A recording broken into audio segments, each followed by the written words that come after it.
आखिर वो क्या वजूहत थी भुट्टो साहब को सूली पर लटका दिया गया?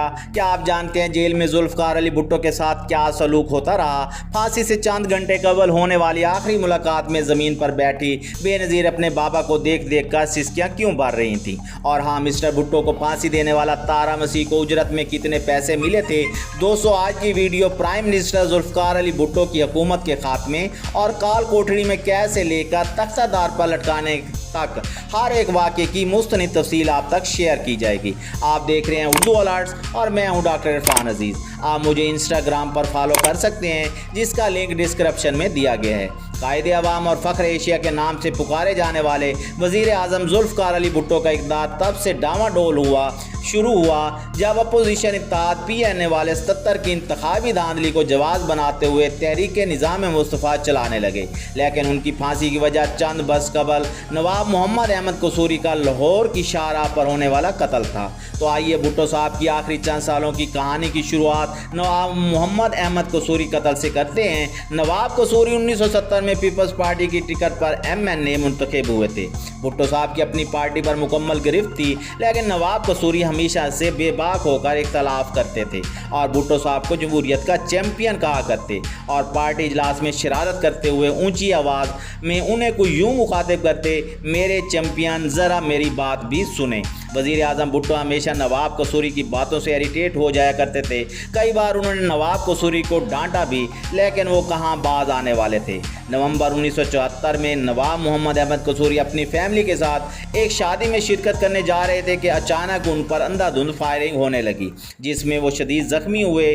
तब उनके जवान साल बेटे अहमद रज़ा कसूरी उन्हें लिबर्टी चौक के करीब USH हॉस्पिटल में ले आए, जहाँ वो ज़ख्मों की ताब ना लाते हुए चल बसे। अहमद रज़ा कसूरी ने FIR में वज़ीर आज़म भुट्टो को बराह रास्त अपने वालिद का कातिल लिखवाया। चूँकि जुल्फ़िकार अली भुट्टो पाकिस्तान के वज़ीर आज़म थे, तो ऐसे में उनके खिलाफ कार्रवाई कैसे मुमकिन थी? यही वजह थी कि उस FIR को सरमोर कर दिया गया। चंद साल बाद 1977 में आम इंतखाबात हुए।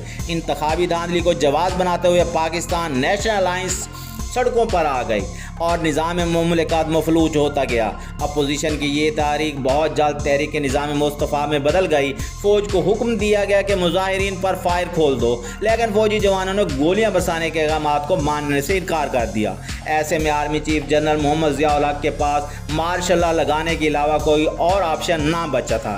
4 और 5 जुलाई की दरमियानी शब जनरल ज़िया-उल हक़ जमहूरी बसार लपेटने की गर्ज से रवाना होने लगे, तो उन्होंने पिंडी के कोर कमांडर लेफ्टिनेंट जनरल फैज़ अली चिश्ती के कान में आहिस्ता से कहा, देखो मुर्शिद, कहीं मरवा न देना। ये ना हो भुट्टो को गिरफ्तार करने से पहले वो मुझे ही गिरफ्तार कर ले। ऑपरेशन फेयर प्ले का आगाज़ हुआ चाहता था। रात के 2 बजे फौजी प्राइम मिनिस्टर हाउस में दाखिल हुए। उस वक्त बेगम भुट्टो चीखती हुई बेनज़ीर के कमरे में आईं और कहने लगी, जल्दी उठो, कपड़े बदलो, फ़ौज ने कब्ज़ा कर लिया है, फ़ौज ने कब्ज़ा कर लिया है। घर में फ़ौज की नकल हरकत देखकर भुट्टो साहब ने army chief general Mohammad Zia-ul हक़ को फ़ोन करते हुए पूछा, मेरे घर में फ़ौजी क्यों मुंडला रहे हैं? ये मुझे चेक करके बतलाओ। 5 जुलाई का सूरज इस खबर के साथ तलू हुआ, मुल्क में मार्शल लॉ इम्पोज कर दिया गया है और भुट्टो साहब की हुकूमत ख़त्म कर दी गई है। भुट्टो की हुकूमत ख़त्म हो चुकी है। सारे मुल्क में मार्शल लॉ नाफिज कर दिया गया है। कौमी और सूबाई असम्बलियाँ तोड़ दी। 3 सितंबर 1977 को माजूल वज़ीर आज़म जुल्फ़िकार अली भुट्टो को रात के आखिरी पैर उनके कराची में वाक़िया घर 70 क्लिफ्टन से गिरफ़्तार कर लिया गया। कोट लखपत जेल के कैदी नंबर 1772 जुल्फ़िकार अली भुट्टो को निशान इबरत बनाने के लिए martial law administrator general Mohammad Zia-ul Haq के हुक्म पर सर्द खाने में पड़ा नवाब मोहम्मद अहमद कसूरी कत्ल केस एक बार फिर से खोला गया।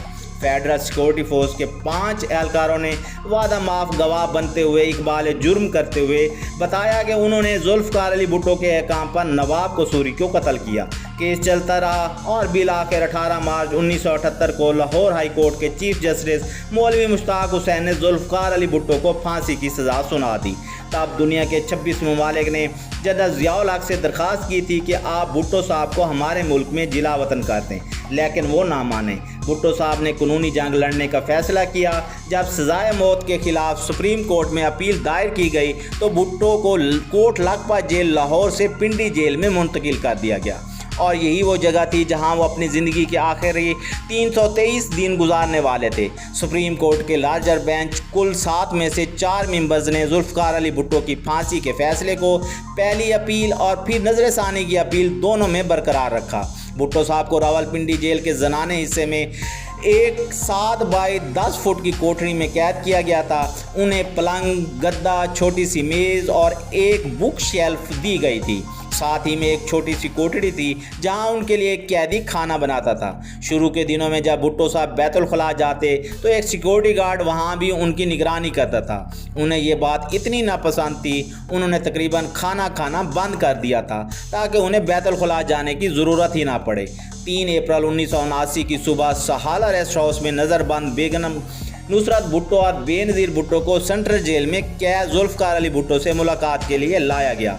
उस मौके पर जब बेगम भुट्टो ने सुप्रीटेंडेंट पुलिस यार मोहम्मद से पूछा कि ये मुलाकात किस सिलसिले में है, तो उन्होंने जवाब दिया, मैडम ये आखिरी मुलाकात है। इस आखिरी मुलाकात में जेल की आईनी सलाखों के एक जानिब नुसरत भुट्टो लोहे की कुर्सी पर बरजमान थीं, जबकि बेनज़ीर भुट्टो फर्श पर बैठकर सलाखों के पीछे कैद अपने वालिद को देखकर रोए जा रही थीं। 2 घंटे तक मुलाकात जारी रही और फिर दोनों मां बेटी को सहाला के रेस्ट हाउस में ले जाकर कैद कर दिया गया। जेल के सिक्योरिटी इंचार्ज कर्नल रफ़ीउद्दीन के मुताबिक भुट्टो साहब ने उनसे पूछा, रफ़ी ये कैसा ड्रामा खेला जा रहा है? तो वो बोले, आखिरी हुक्म मिल चुका है, आपको फांसी दी जा रही है। तब जुल्फ़िकार अली भुट्टो बोले, कितना वक्त बाकी है?